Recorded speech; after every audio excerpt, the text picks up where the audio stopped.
안녕하십니까? 한 시간 동안 예배를 드리고 지금 이 시간에는 이제 하나님의 말씀 마지막 시간이 아닌가 생각을 합니다. 5시간을 이렇게 할애해가지고 첫날에는 이 영생의 소망이 되시는 예수 그리스도, 그리고 어제 아침 두 번째 시간에는 고난 중에 소망이 되시는 예수 그리스도, 그다음에 세 번째 시간에는 이제 우리가 천국의 소망이 되시는 예수 그리스도, 그 다음에 또 네 번째 시간에는 저희들이 뭘 했어요? 부활의 소망 되시는 예수 그리스도. 네. 그 다음에 또 이제 오늘 이 마지막 시간에는 저희들이 우리 기린노 교회의 성도님들의 인사가 뭡니까? 마라나타. 네, 주께서 곧 오신다. 이러한 소망을 가지고 살아가시기 때문에 제가 마지막 시간에는 재림의 소망이 되신 예수 그리스도라고 하는 제목을 가지고 사랑하는 형제 자매님들과 함께 마지막 시간을 장식을 하려고 합니다. 이런 이야기가 있습니다. 다 왔다고 방심 말고 끝까지 운행하자. 이 개인 택시를 받는 사람들이요, 영업용 택시를 하다가 개인 택시를 받고자 하는 시간이 오게 되면은 한 3개월 정도 이제 택시 운행을 안 해요. 그리고 매일 회사에다가 상납금만 다른 일을 해가지고 돈을 매일같이 회사에다가 상납을 합니다. 그리고 이제 그 임기가 딱 끝나게 되면은 개인 택시를 받아요. 왜 그러느냐? 내가 한 3개월 후에 개인 택시를 받게 된다. 그러게 되면은 이 택시 기사가 혹 그 사이에 사고가 나게 되면은 개인 택시는 무효로 돌아가게 되는 거예요. 그래서 거의 개인 택시를 받고자 하는 사람들은 몇 개월을 앞두고 조심스럽게 아예 택시 운전을 안 해. 매일 자칫한 상납금만 잘 내면 되니까. 우리가 오늘 이 마지막 5째 시간이니까 이제 1시간만 하면은 끝난다. 이렇게 생각을 하면은 우리 정신이 해이해질 수가 있거든요. 그죠? 그래서 우리가 정신줄을 바짝 잡고 마지막 시간을 잘 들으셔야 합니다. 그렇지 않겠습니까? 그런 의미에서 데살로니가 전서 4장 13절에서 18절까지를 한 목소리로 봉독을 하시겠습니다.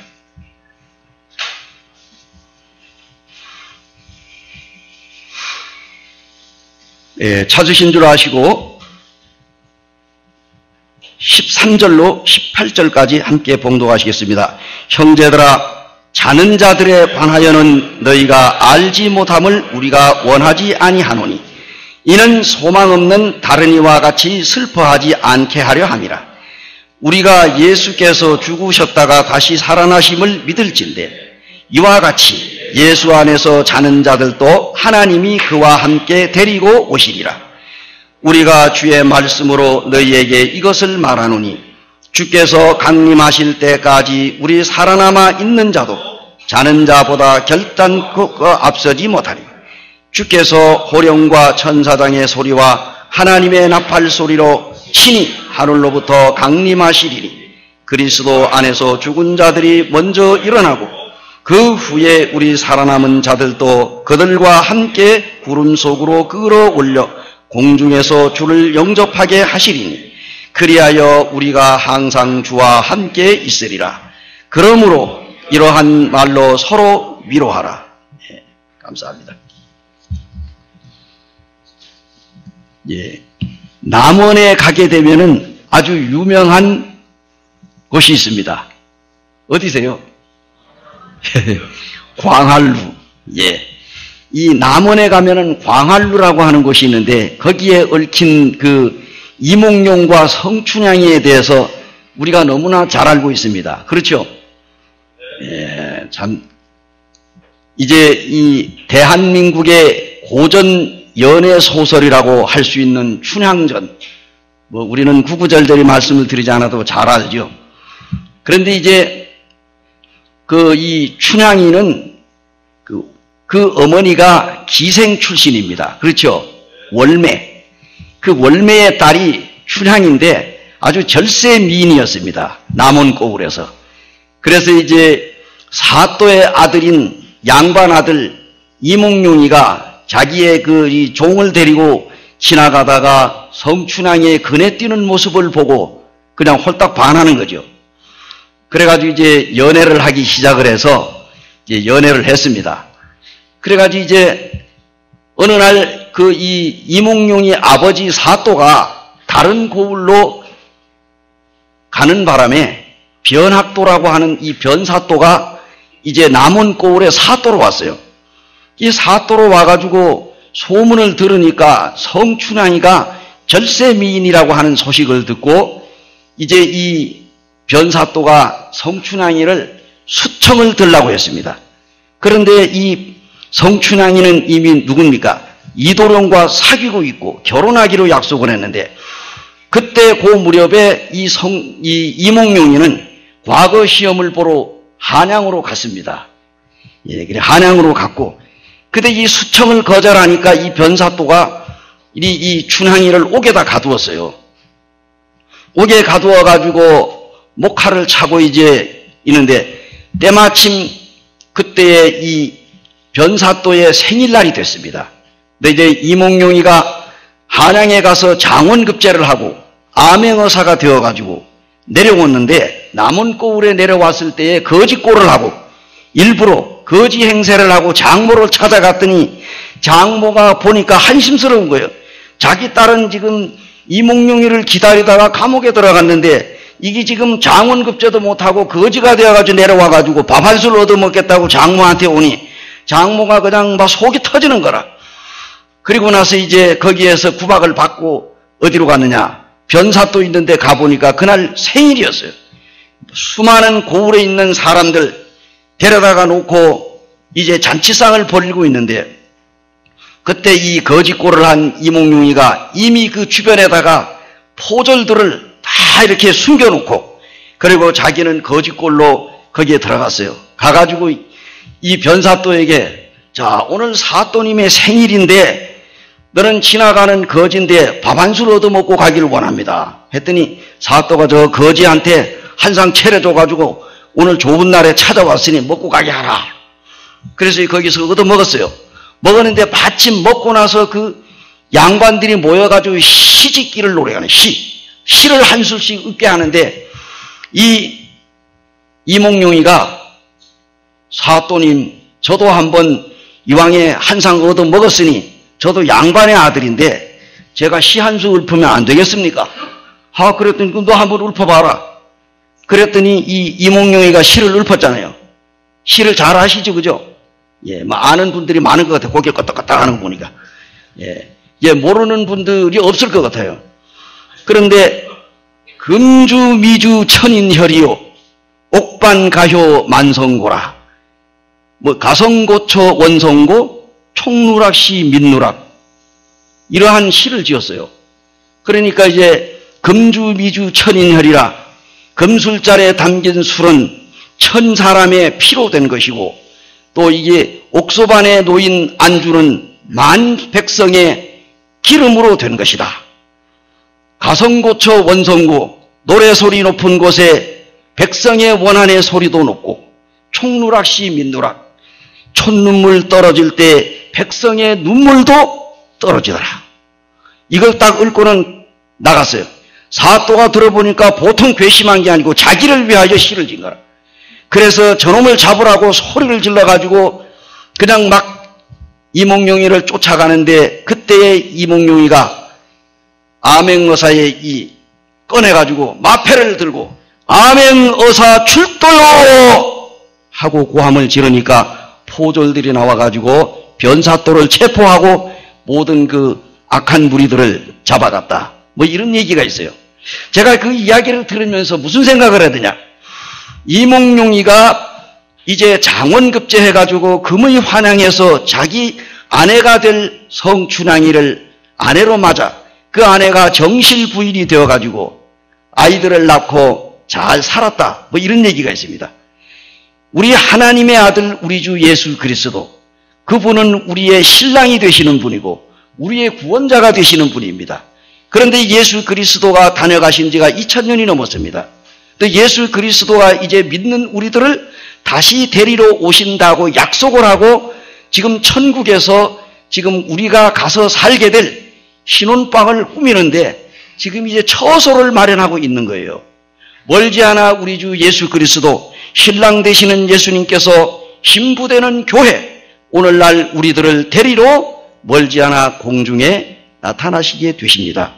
그래서 이것을 이름하여 예수 그리스도의 재림입니다. 그래서 오늘 우리가 이 예수님의 재림을 생각하면서 성도들의 영원한 소망은 예수 그리스도의 재림입니다. 예수님 다시 오심이 없다고 하면은 우리가 뭡니까? 오늘 이 1시간 동안, 아니 이제 물론 여기 전주에서 이 서천 이 유수호텔까지 뭐 짧게는 40분, 길게는 1시간, 사랑하는 형제 자매님들이 아침 일찍이 오늘 이렇게 이 캠프장에 오신 분들이 꽤 많습니다. 주님 앞에 예배를 드리기 위해서. 그래서 오늘 우리가 주님 앞에 이렇게 나왔는데, 정말 성도들의 영원한 소망은 우리가 예수 그리스도의 다시 오시는 재림이 아니겠느냐. 이 재림 빼게 되면은 우리가 아무것도 안고 없는 찐빵이나 마찬가지. 우리가 예수 그리스도의 재림을 빼고는 다른 말을 할 수가 없습니다. 영생의 소망이 되시는 예수님으로 점점 한 계단, 두 계단 올라서 5번째 마지막 계단인 바로 이제 예수 그리스도의 재림에 대한 소망을 함께 나누겠는데요. 데살로니가전서 1장 10절에 보면은 이런 말씀이 있습니다. 1장 10절에 또 죽은 자들 가운데서 다시 살리신 그의 아들이 하늘로부터 강림하심을 너희가 어떻게 기다리는지를 말하니 이는 장래의 노하심에서 우리를 건지시는 예수시니라. 데살로니가 교회의 성도들은 그 어느 교회보다도 예수 그리스도의 재림을 사모하고 고대하고 참으로 소망 가운데 기다렸던 성도들이 아닌가 하는 생각을 하게 됩니다. 사도 바울은 데살로니가 교회 성도들을 생각하면서 이제 그들에게 정말 성도들이 우상을 섬기다가 예수 그리스도에게로 돌아와서 사시고 참되신 하나님을 믿고 그리고 다시 오실 예수 그리스도를 기다리는 그 데살로니가 성도들을 생각할 때마다 바울은 너무나도 성도들에 대한 고마움이 있었습니다. 감사한 마음이 있었습니다. 기도할 때마다 데살로니가 교회 성도들을 기억을 했어요. 너희의 믿음의 역사와 사랑의 수고와 우리 주 예수 그리스도에 대한 소망의 인내를 우리 하나님 아버지 앞에서 끊임없이 기억하니, 데살로니가전서 1장 3절에 사도 바울이 그 데살로니가 교회 성도들을 향하여 이러한 글을 썼습니다. 데살로니가 교회 성도들의 믿음의 행위, 그들로 하여금 택정함을 입은 사람들이, 왜냐하면 이들은 이제 우상으로부터 하나님께로 돌이켜서 예수 그리스도를 믿었기 때문입니다. 여기 있는 우리들 가운데도 여러 가지 하나님을 알지 못하고 정말 우상 숭배를 하다가 또는 하나님에 대해서 전혀 전무후무한 알지 못하던 이러한 가운데, 또한 이제 이 세상에서 하나님 없는 인생을 살면서 먹고 마시고 취하면서 이 세상이 전부인 양 살아가다가 늙고 병들어 죽을 지경이 됐을 때에 이제 비로소 예수 그리스도를 믿고 구원받아가지고 주님 안에 돌아온 그러한 사람들도 없지 않습니다. 어쨌든 이 데살로니가 성도들은 사랑의 수고는 하나님의 말씀에 따라 살며 그들이 복음을 나누어주고 모범적으로 열성적인 사람들이 되었습니다. 데살로니가 교회 성도들이 고난 가운데서 주님을 섬기는 그 소문이 아시아 전 지역에 각처에 퍼져가지고 많은 교회들이 큰 위로를 받았어요. 기린누 교회 사랑하는 형제 자매님들이 주님을 사랑하고 마라나타, 우리 주께서 곧 오십니다. 주님의 재림을 사모하는 성도들의 그 아름다운 그 섬김과 사랑이 전주뿐만 아니라 전국의 모든 교회들에게 그 소문이 널리 퍼져나가기를 기대합니다.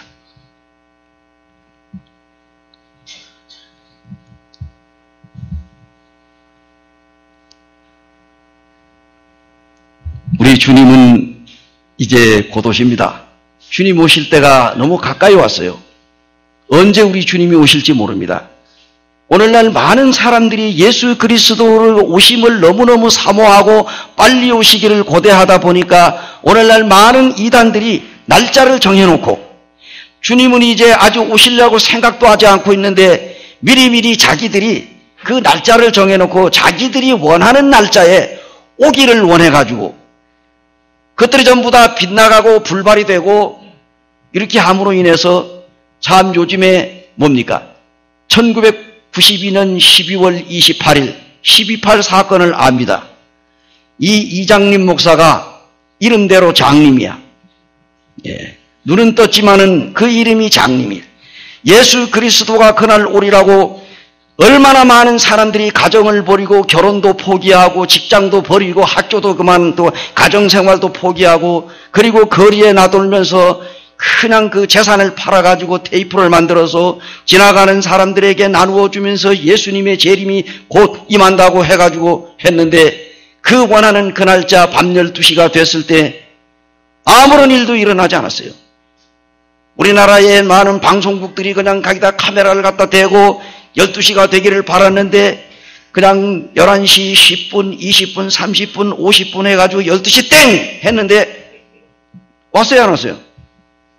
거기에 모든 그 교회 그 예수님의 재림을 사모하고 하얀 그 소복 같은 것들 큰 옷을 입고 거기에 있는 교인들이 전부 다 눈이 빠지도록 시계만 보고 있는데 12시가 땡 되는데 휴고도 안 되고 예수님도 안 나타나고 이렇게 해가지고 사탄 마귀가 일단은 승리했어요. 그래서 오늘날 여기 있는 우리들도 예수 그리스도의 재림에 대해서 예수님 오신다고 전도를 하게 되면은 이장림 목사는 바로 이 뭡니까?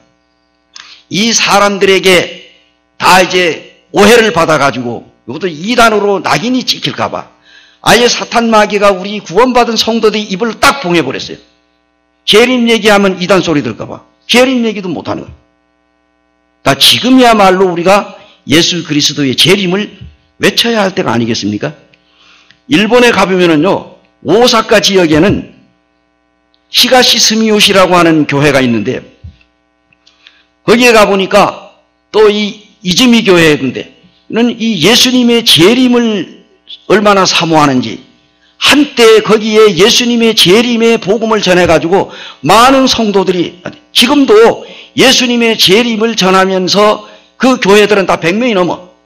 일본에 가면은 뭐 10명, 뭐 15명, 20명 요렇게밖에 안 모이거든요. 근데 예수님의 재림에 대해서 메시지를 전하는 교회들은 힘이 있어. 성도들이 힘이 있어. 그래서 그들이 100명이 다 넘어요. 근데 매주 목요일마다 재림 기도를 한대. 예수님의 재림을 사모해가지고 기도회를 한답니다. 예. 정말 하나님의 아들 우리 주 예수 그리스도 그분이 다시 오시지 않는다고 하면은 오늘날 주님을 믿고 구원받은 우리들은 참으로 아무런 소망이 없고 정말로 불쌍한 사람들일 수밖에 없습니다. 그러나 이들이 살아계신 하나님을 신뢰했을 때 데살로니가 교회 성도들은 소망을 가지게 되었습니다. 그리스도인들의 생활권에 자라난 사람들은요, 이교도 우상 숭배의 속박을 이해할 수가 없습니다. 그러나 이제 이 데살로니가 교회 성도들이 우상 숭배를 떠나가지고 예수님을 믿고 구원받고 나니까 그들의 삶이 완전히 변했어요.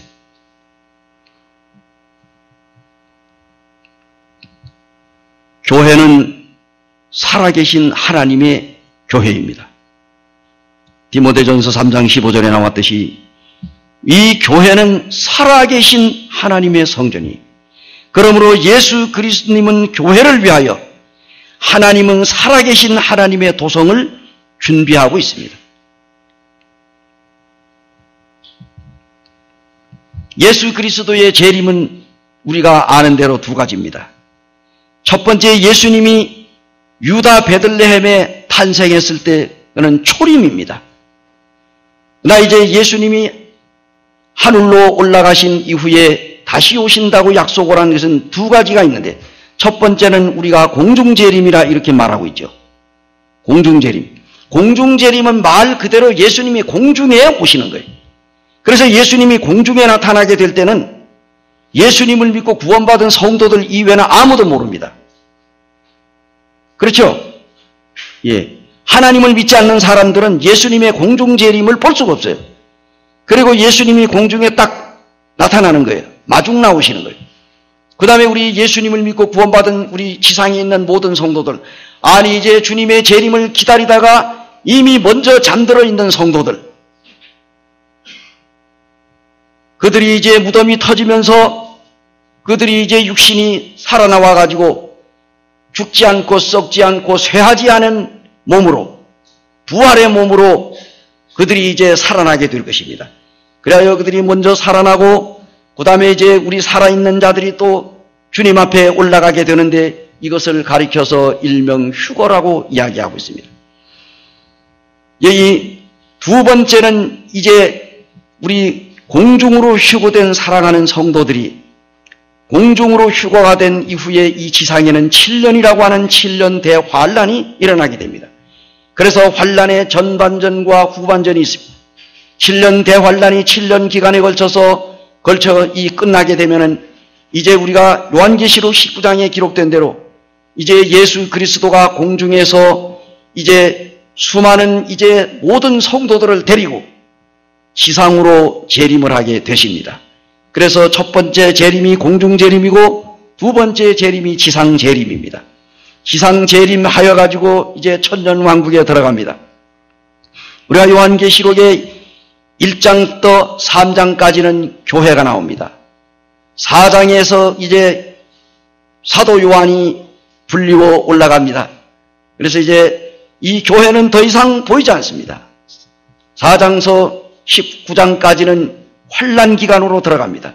19장에 이제 예수 그리스도 지상 재림 이후에 이제 계시록 22장까지에는 천년 왕국과 더불어 여러 가지로 믿지 않는 자들의 심판이 나오게 되는데요. 사랑하는 형제 자매님들, 우리가 이제 이렇게 이 세상에서 살아가는데 얼마나 많은 환난과 고통이 있습니까? 그 고통을 인내하고 참는 것은 바로 예수님의 재림 때문이라고 저는 믿습니다.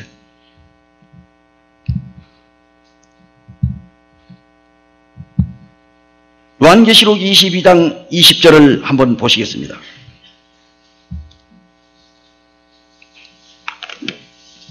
요한계시록 22장 20절 같이 한번 봉독하실까요? 내가 진실로 속히 오리라 하시거늘 아멘 주 예수여 오시옵소서. 어느 옛날 성도가 예수님의 재림을 기다리면서 지은 찬송가가 있습니다. 우리가 그 찬송가를 참 너무 많이 잘 알죠. 그 찬송가가 뭡니까? 제가 이제 노래는 부르지 않고요. 가사만 읽어드립니다. 낮에나 밤이나 눈물 머금고 내 주님 오시기만 고대합니다. 가실 때 다시 오마 하신 내 주님 언제나 오시렵니까? 고족하고 쓸쓸한 빈 들판에서 희미한 등불만 밝히어 놓고 오시기만 고대하여 기다리오니 오 주여 언제나 오시렵니까? 먼 하늘 이상한 구름만 떠도 행여나 내 주님 오시는가 해 머리 들고 멀리 바라보니 오 주여 언제나 오시렵니까? 내 주님 긍휼의 손을 붙잡고 면류관 벗어들고 만세 부르며 주님 계신 그곳으로 가고 싶어라. 오 주여 내 고향 언제나 가리까? 이 찬송을 부르면서 예수 그리스도의 재림을 고대하며 눈물을 흘리고, 오늘날 많은 사람들은 주께서 다시 오신다고 하는 이 약속에 별로 관심을 기울이지 않습니다. 그저 세상에 사는 데만 정신이 팔려 신랑 되신 예수 그리스도를 기다리려고 하지 않는 말만 신자요 이름만 신부일 뿐입니다. 죽은 고기는요 흘러가는 강물에 떠내려갑니다. 그러나 살아있는 물고기는 강물을 거슬러 올라가는 힘이 있어요. 그러므로 이 세대를 본받지 말고 다시 오실 주님만 사모하면서 주님 맞이할 준비를 갖추어야 하지 않을까. 자, 노인들이 좋아하는 폭포가 있어요. 혹시 무슨 폭포인지 아세요? 예? 야, 아하니 어하시네. 나이아가라 폭포를 노인들이 좋아한대요. 연세 드신 분들이 나이아가라 폭포를 좋아한대. 왜 좋아합니까? 나이아가라. 뭐 젊어지고 싶은 마음이 있어서 아마 그런가 봐요. 그렇죠? 예. 나이아가라 폭포 가보셨죠? 안 가봤습니까? 예. 나중에 기회가 되면 한번 가보세요. 아주 빨려 들어갈 것 같더라고. 예수 그리스도, 아멘 주 예수여 어서 오시옵소서. 우리 주님이 언제 오실지라도 그러므로 신랑을 기다리는 신부와 같이 간절함으로 예수님의 재림의 소망을 기다려야 합니다.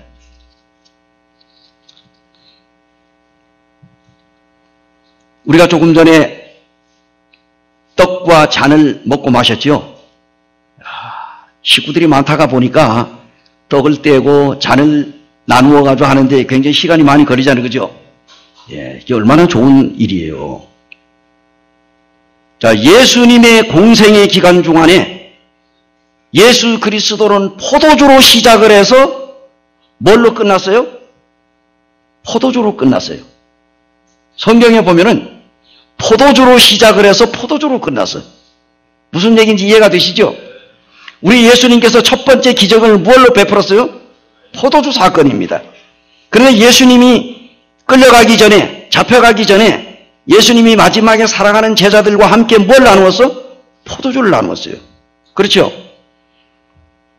그래서 예수 그리스도의 공생의 3년 동안에 여러 가지 많은 사역을 하시고 많은 기적과 이적을 베풀었지만 그 핵심은 하나로 표현할 수가 있는데 그게 바로 포도주입니다. 포도주. 예수님의 공생의 사역은 포도주로 시작을 해서 포도주로 마쳤는데요. 이 포도, 유대인의 결혼식과 예수 그리스도의 재림과의 깊은 관계가 있어요. 이스라엘 나라에는 결혼식을 낮에 합니까? 밤에 합니까? 예, 우리가 성경에 보게 되면은 이스라엘은 결혼식을 밤에 했어요. 요즘에 우리나라는 그럴 거 없죠. 근데 또 어떤 데 가끔 보면은 저녁에 하는 그러한 그 사람들도 있더라고요. 밤에 하면 더 재밌는가 봐. 예. 근데 이제 유대인의 결혼식과 이 포도주가 아주 밀접한 관계를 가지고 있는데요. 이제 보통요, 이 결혼식에 보면 유대인 이 결혼식에 보면은 전통 결혼식에는 이제 어떤 총각이 딱 이렇게 돌아다니다가 자기 마음에 드는 처녀가 딱 눈에 띄잖아요. 아, 그러면 저 처녀하고 결혼해야 되겠다. 그러면은 그 총각이 자기 아버지에게 결혼 비용을 탄답니다. 결혼 비용을 타가지고 그 자기가 좋아하는 친구를 찾아가는 거예요. 그 여자.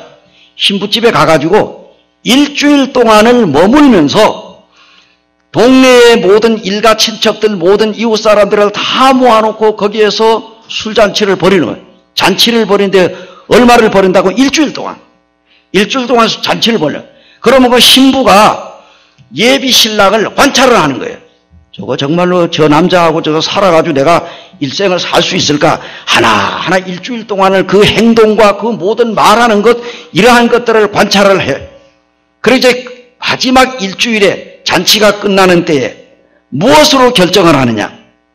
이 총각이 자기가 그 결혼하고자 하는 그 신부 앞에다가 포도주를 딱 놓는 거예요.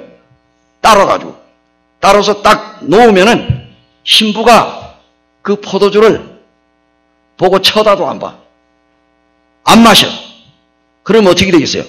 그 결혼은 무효로 돌아가는 거예요. 그러면은 이 총각은 일주일 동안 잔치 실컷 벌리고 돈만 갖다 왕창 날리고 코가 한 5발은 빠져가지고 집으로 터덜터덜 돌아간다는 거예요. 그런데 이 처녀가 포도주를 쫙 하고 마셔. 그러면은 결혼을 성공하는 겁니다. 그래서 이 총각은 룰루랄라 춤을 덩실덩실 추면서 집으로 돌아가가지고 신혼집을 마련하는데 얼마나 걸릴까요? 1년 걸린답니다. 1년. 그런데 이스라엘에는 그 전통적으로 여자가 딱 포도주를 마시게 되면은 남자하고 여자하고 두 사람이 법적으로 신랑 신부가 결혼한 사람으로 딱 되는 거예요. 포도주를 마시면 법적 결혼한 사람이. 그러나 동침은 하지 않기 때문에 여전히 총각처녀예요. 그러니까 성경에 보면은 예수 그리스도를 잉태한 그 마리아가 바로 정혼했다고 그러잖아요. 이 결혼을 하지 않고 결혼을 약속을 한 거예요. 정한 거예요. 그래서 정혼한 것 뿐이지 실제적으로 육체는 아무 관계가 없는 총각처녀. 그러나 법적으로는 결혼한 것으로 이제 이해가 되시죠? 바로 이제 이 유대인의 결혼식이 오늘날 우리 주 예수 그리스도의 바로 이 재림과 우리와의 관련이 있습니다. 지금 예수님께서는 뭡니까? 여기 예수님 믿고 구원받은 우리들은 지금 예수님 앞에서 뭐 했어요? 정혼한 거예요. 정혼. 결혼을 약속했다고. 그리고 예수님께서 뭡니까? 이제 천국으로 들어갔어요. 뭐 하러 갔습니까? 신혼집을 꾸미러 간 거야. 그래서 처소 예비하면은 이제 예수님이 오셔가지고 우리를 데려가겠대. 그러면 우리가 예수님 만날 때 결혼식을 하는 거예요. 이해가 되시겠죠? 자, 우리는 지금 뭡니까? 자, 이제 약혼을 하고 요즘에는 결혼식에 약혼해요, 안 해요? 바로 그냥 결혼으로 골인입니다. 그죠? 약혼 없어요. 근데 예전에는 약혼식을 했잖아요. 저도 약혼식을 했어요. 약혼식을 하고 제가 이 78년도 5월 27일 날 결혼했거든요. 그런데 그 78년도 제가 이 3월 달인가, 1월 달에 제가 약혼식을 했어요.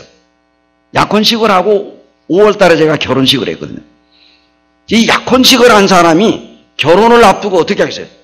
서로가 정말로 남자는 여자에게, 여자는 남자에게 잘 보이고 정말로 정절을 갖추고 정말 이렇게 거룩한 삶을 살아야 안 되겠어요? 그 예수님이 다시 오신다고 했는데 신랑 되신 예수님을 기다리는 우리 사랑하는 형제 자매님들이 어떻게 되겠습니까? 우리가 정말 거룩한 생활을 해야 되고 우리는 주님을 사모하고 주님의 다시 오심을 기다리고 주님과의 결혼을 생각하면서 우리는 이 남은 생에 우리의 몸과 마음을 다듬어 가야 하는 시기가 바로 지금이 아닌가 하는 생각이 됩니다.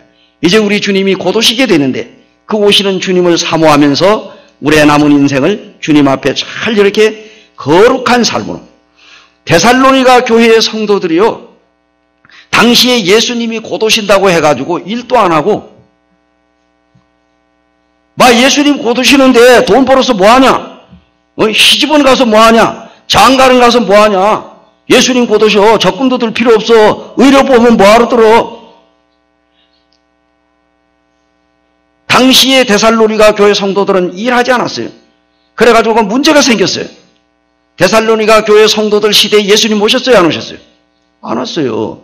그래가지고 사도 바울이 그들의 잘못된 신앙관을 깨우쳐주기 위해서 데살로니가 전서 5장에 보면은 예수님이 밤에 도적같이 오신다. 그날과 그 시기는 우리가 알 수가 없다. 그렇게 얘기한 거예요. 지금 요즘에도 그러거든요.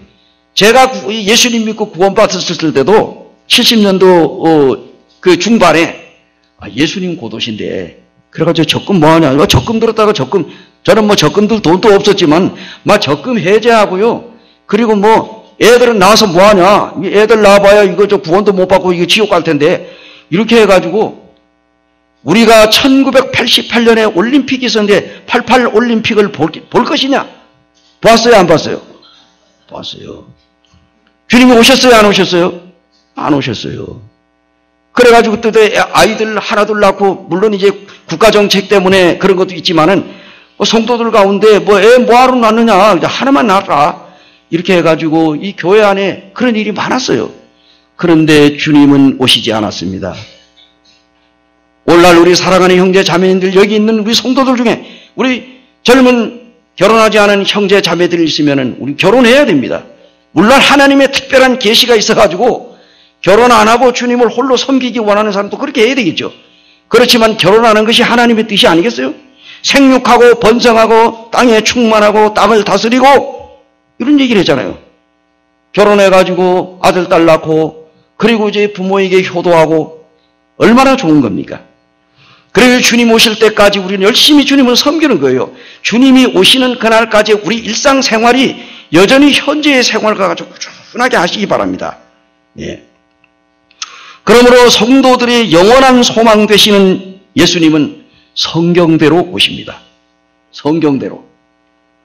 히브리서 9장 28절 한번 보시겠습니다. 히브리서 9장 28절입니다.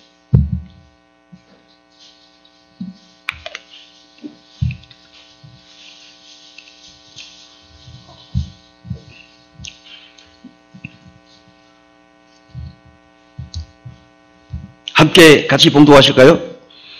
이와 같이 그리스도도 많은 사람의 죄를 담당하시려고 단번에 들이신 바 되셨고 구원에 이르게 하기 위하여 죄와 상관없이 자기를 바라는 자들에게 두 번째 나타나시리라. 감사합니다.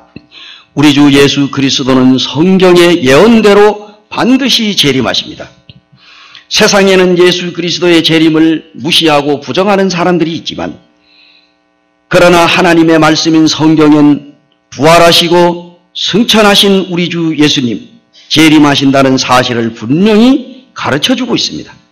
이 구약 성경의 많은 예언자들이 선지자들이 끊임없이 메시아의 출현과 함께 메시아의 재림을 가르쳤습니다. 포로 초기에 활동한 예언자 다니엘, 포로 말기에 활동한 선지자 스가랴, 포로 귀한 이후에 활동한 말라기 선지자도 예수님의 재림을 예언했습니다. 이스라엘 나라를 상징하는 나무가 무슨 나무예요? 무화과. 무화과가 참 달아요. 굉장히 맛있습니다.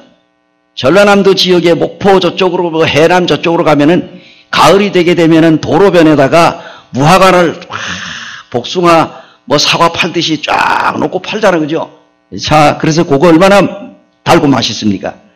근데 이스라엘 나라에 1년에 연중 무화과를 몇 번 엽니까? 5차례를 열어요. 5차례. 무화과. 그래서 4월 달이 되게 되면은 이제 6월절이 가까이 올 때 되면은 작은 그 잎이 납니다. 무화과 나무에서 잎이 나가지고 그 잎이 나오면서 조그만한 요만한 무화과가 달려요. 요 무화과를 파게라고 합니다. 파게. 근데 이 무화과는 상품 가치가 없어요. 그리고 이제 이 무화과가 열린 다음에 연차로 4번 열립니다. 4차례로 열리는 그것은 이만하죠. 요거는 상품 가치가 있는데 이 무화과는 테에나라고 합니다. 테에나. 그래서 이건 상품 가치가 있어요. 예수님께서 제자들을 데리고 길을 가다가 예수님이 무화과 나무를 보았어. 배가 고파가지고 시장에서 그 무화과 열매를 얻으려고 했는데 열매가 있었어요? 없었어요? 열매가 없었어. 예수님께서 그 무화과 나무를 저주했더니 그 자리에서 말라 비틀어져가 죽었어. 이것을 놓고 어떤 사람들이 야, 예수님이 배가 고프니 눈에 보이는 게 없었나 보다. 얼마나 예수님이 화가 났으면은 얼마나 배가 고픔이었으면은 무화과 나무를 저주했을까. 이렇게 해석을 한 사람들이 있습니다. 근데 그렇지 않아요. 그래서 성경에 보니까 다른 성경에는 무화과 열매가 맺을 때가 아니었다 그랬어요. 자, 무화과 열매가 맺을 때가 아닌데 무화과 열매가 안 맺는 건 당연하지 않겠어요? 근데 때가 아닌데 예수님이 그거 보면 아직까지 때가 아니구나. 그래서 열매를 안 맺은가 보다 하고 그냥 지나가야 되는데 때가 아닌 것을 알면서도 저주를 내렸다고 그랬어요. 이것은 무엇을 얘기하냐? 바로 예수님이 저주할 그 당시에는 파괴라고 하는 요만한 무화과가 열려야 해. 그것이 열려야만 앞으로 순차적으로 테나라고 하는 상품 가치가 있는 무화과가 열립니다라고 하는 신호예요.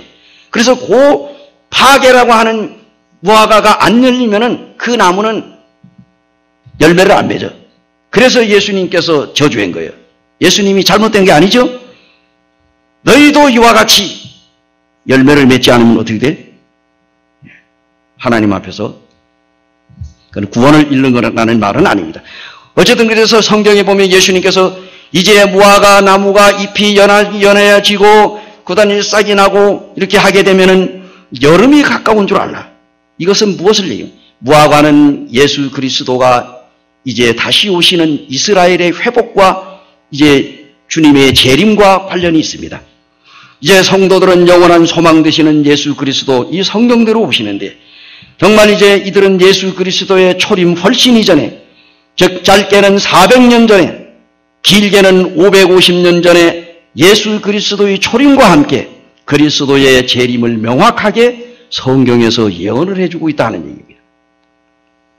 예수님이 공생의 기간 동안에도 예수님 자신이 죽었다가 부활하고 다시 오신다고 하는 그 재림에 예수님 자신이 수차례로 사람들에게 증거를 했고 제자들에게도 말씀을 했습니다. 뿐만 아니라 우리 주님 생각지 않은 시간에 재림을 하긴 예수님께서는 그날과 그때는 아무도 모르나니 하늘의 천사들도 하늘 아들도 모르고 오직 아버지만 안다. 그 시기와 그때는 누구도 모른다. 예수님의 재림이 궁금하지 않으신가요? 만약에 예수님께서 재림의 시기를 정확하게 믿는 성도들에게 미리 알려주셨다고 하면 어떤 현상이 일어날까요? 예수님이 내가 요 몇 월 며칠 날 온다 하고 미리 성경에 예언해놨으면 우리 어떻게 될까요? 아마도 예수님 믿기 전에 우리가 그 성경을 알았으면은 야 예수님이 몇 월 며칠 날 오는다 아직도 올라 멀었네. 그 예수님 오시기 전날 밤에 가서 탁 믿으면 되지. 그동안에 먹고 마시고 그냥 뭐 세상에 노세 젊어 노세 그냥 늙어지면 못 노나니 그냥 뭐 먹고 마시고 이렇게 하다가 주님이 오신다고 하는 날짜가 성경에 기록된데 내일 온다 하면 오늘 밤에 딱 믿습니다. 이런 현상도 일어날 수가 있다니까. 그렇지 않겠어요? 또 예수 그리스도가 아주 먼 미래 아직도 올라 멀었다. 날마다 조심하면서 경건의 연습을 하는 삶이 당장에 중지하고 불의와 불경건에 빠질 염려가 커질 수도 있습니다. 그래서 반대로 주님의 재림이 임박했다고 하면 사람들은 여느 때와 같이 자기에게 주어진 일에 희생을 다하기보다는 주님의 재림을 대비한다는 생각에 이제 하던 일도 포기하고 그저 직장도 쉬고 예수님 곧 오신데 일할 필요 없어. 알바도 그냥 교회 일만 열심히 교회만 나가고 그리고 그냥 시집도 안 가도 안 가고 이럴 수도 있다는 얘기예요. 그래야 하여 이들이 잘못된 일에 몰두할 수가 있어요. 그러므로 재림의 시기를 우리에게 알려주지 않은 것을 다행으로 여기고 하나님 앞에 오히려 감사해야 한다. 영국의 청교도 작가인 에드먼드 켈럼이라고 하는 사람은요, 사람들이 주의 재림의 시기를 정하는 것은 지렛대만 가지고 방주를 옮겨보겠다고 하는 것처럼 무모한 일이다. 이런 얘기를 했어요. 우리가 어떤 자세를 가지고 주님을 기다려야 할까요? 주의 약속은 어떤 이들이 더디다고 생각하는 것 같이 더딘 것이 아니라 오직 주께서 너희를 대하여 오래 참으사 아무도 멸망하지 아니하고 다 회개하기에 이르기를 원하시느니라. 이런 말씀이 성경에 기록이 되어 있습니다. 세상 마지막 날에는요, 천하 만민들이 보는 중에 만왕의 왕이요 만주의 주가 되시는 예수 그리스도가 위풍당당한 모습으로 백마를 타고 오게 됩니다. 그때 세상의 모든 사람들이 주님과의 만남을 결코 피할 수가 없습니다. 주님이 지상 재림할 때 산자나 죽은 자가 모두 주 예수 그리스도의 심판대 앞에 서게 될 것입니다. 장차 재림하면 우리 주님은 어떤 분이십니까? 승리의 주님이십니다. 우리 주님이 초림, 예수님이 이 세상에 처음 오셨을 때는 어디에 태어났어요? 베들레헴 마구간에 태어났어요. 그래서 베들레헴에 가면은 예수 그리스도의 탄생교회가 있어. 근데 이 예수 그리스도가 처음에 이 땅에 오실 때는 예수님이 오시어 태어날 데가 없어가지고 예수님이요, 전부 빌렸어요. 마리아의 몸도 빌리시고 예수님이 마구간도 빌리고 태어날 때. 그렇죠? 예수님이 돌아가실 때는 뭐예요? 예수님이 예루살렘 입성할 때 뭡니까? 나귀를 빌려 타셔서. 그리고 예수님이 십자가에 죽어서 가지고 무덤에 묻힐 때 묻힐 무덤이 없어가지고 아리마대 부자 요셉의 무덤을 빌려서.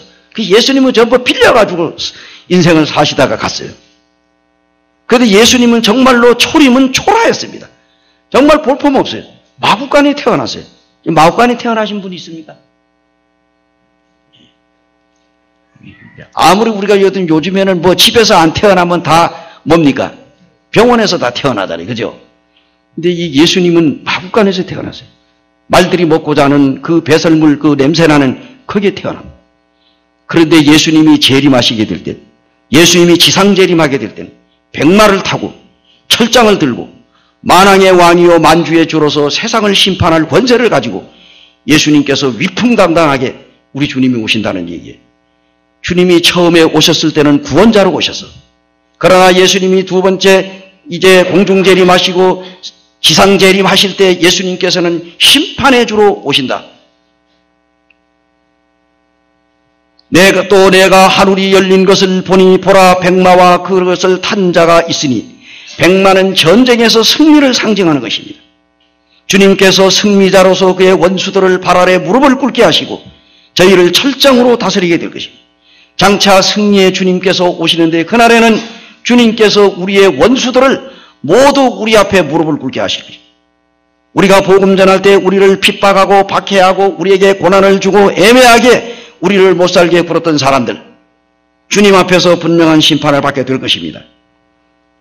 주님께서 우리의 원수를 모두 우리 앞에 무릎을 꿇게 하실 뿐만 아니라 우리를 승리자로 높이 세우고 우리의 고통을 잊게 하시고 세상에서는 너희가 환난을 당하라 담대하라 내가 세상을 이겼노라.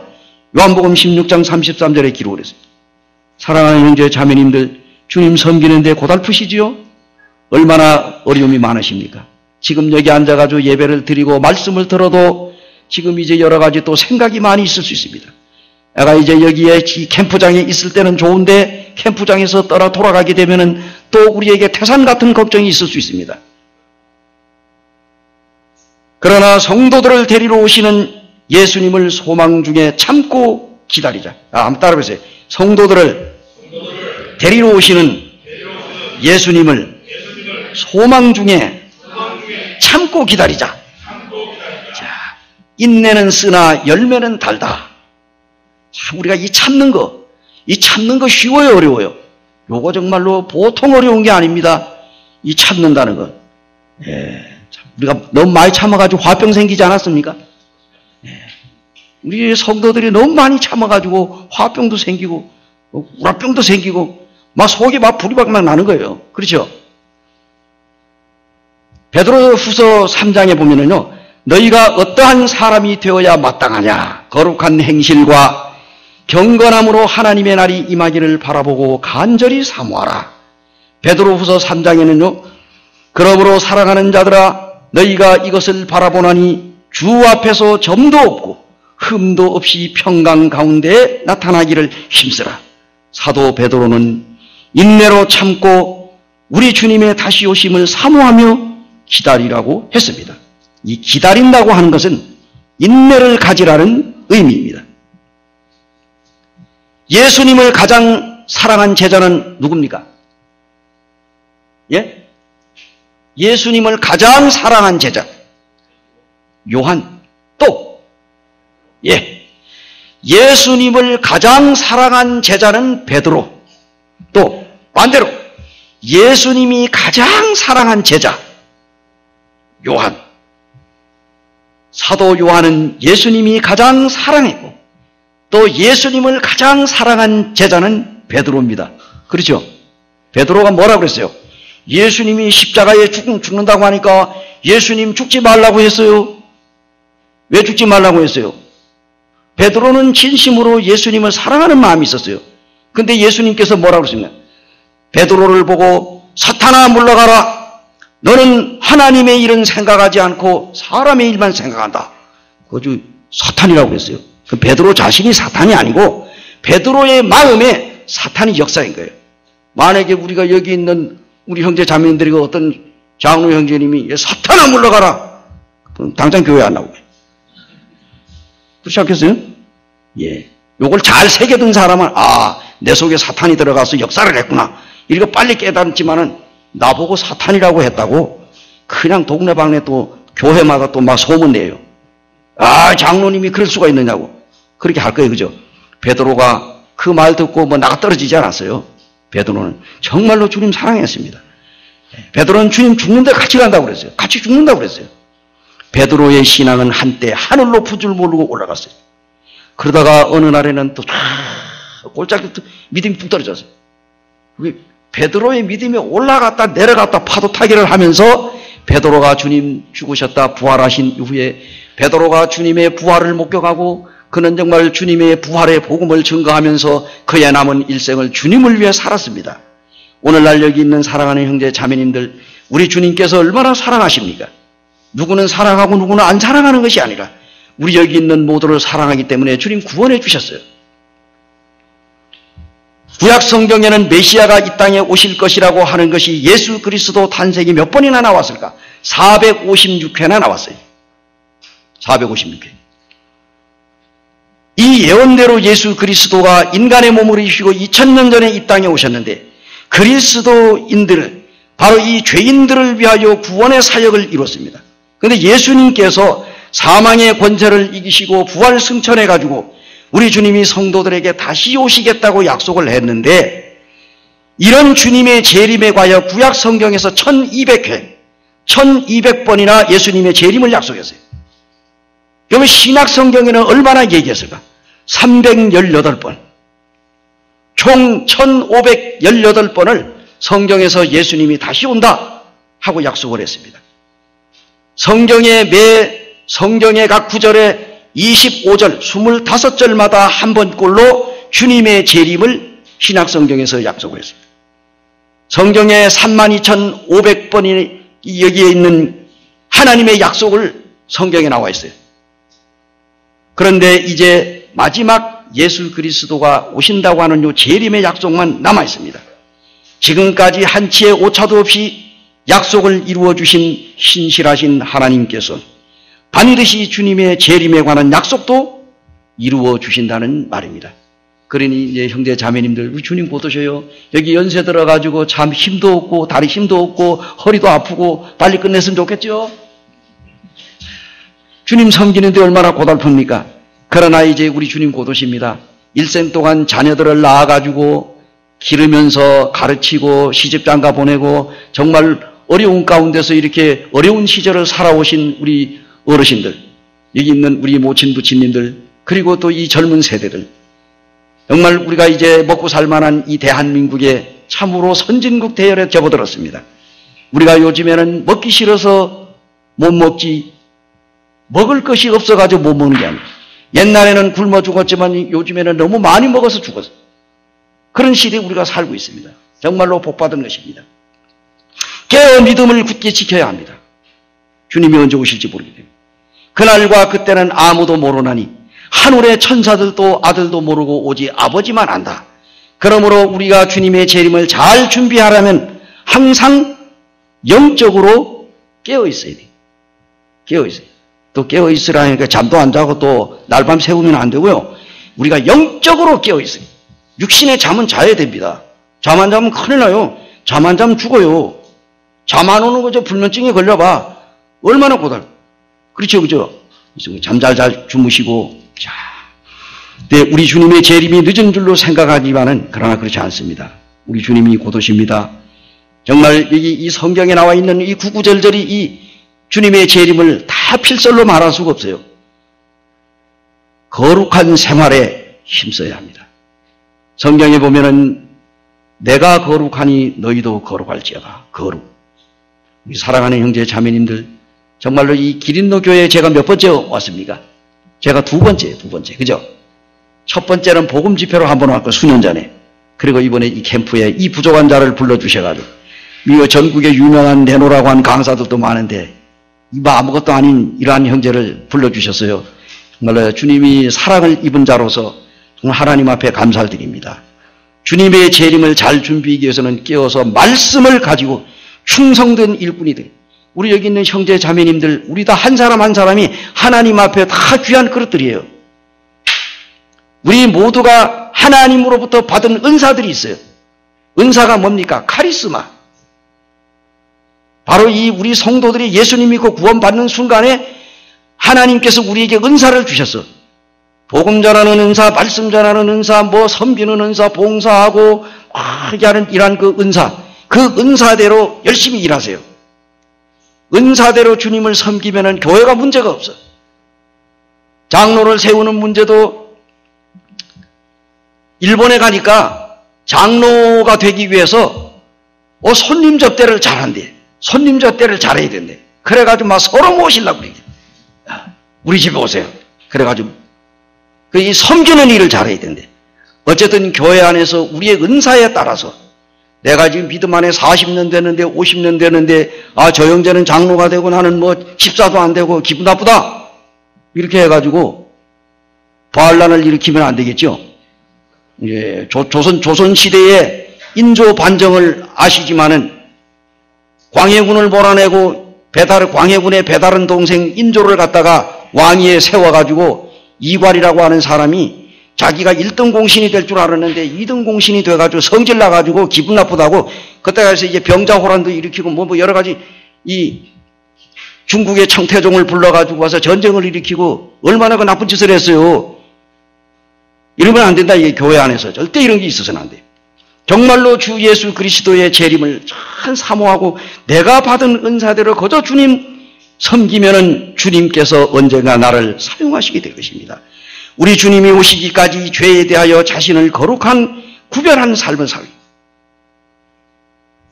사도 바울은 그런즉 사랑하는 자들아 이 약속을 가진 우리가 하나님을 두려워하는 가운데서 거룩함을 온전히 이루어 육과 영과 온갖 더러운 것에서 자신을 깨끗하게 하자. 고린도후서 7장 1절에 나왔습니다. 평강의 하나님께서 친히 너희 온전히 거룩하게 하시고 너희의 온 영과 혼과 몸을 우리 주 예수 그리스도의 강림하시는 그때에 흠없게 보존되기를 원하노라. 데살로니가전서 5장 23절에 나와요. 사랑하는 형제 자매님들, 우리 주님이 곧 오십니다.